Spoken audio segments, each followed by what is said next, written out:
आणि यानंतर पुढची बातमी विशेष महत्त्वाची।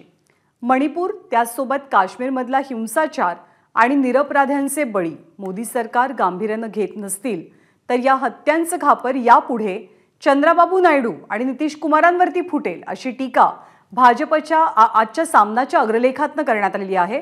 आज सामनातनं भाजपवरती टीका कशी केली जाते आपण पाहूया।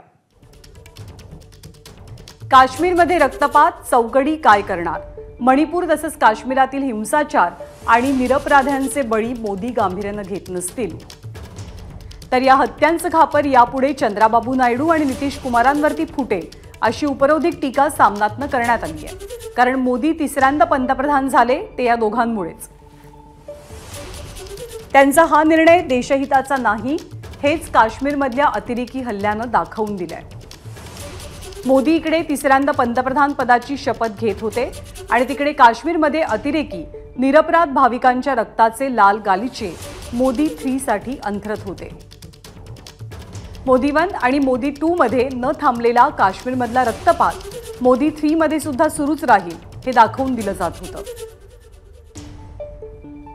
मोदी शहा आणि चंद्राबाबू नितीश बाबू चौकडीला या रक्तपाताची जबाबदारी टाळता येणार नाही।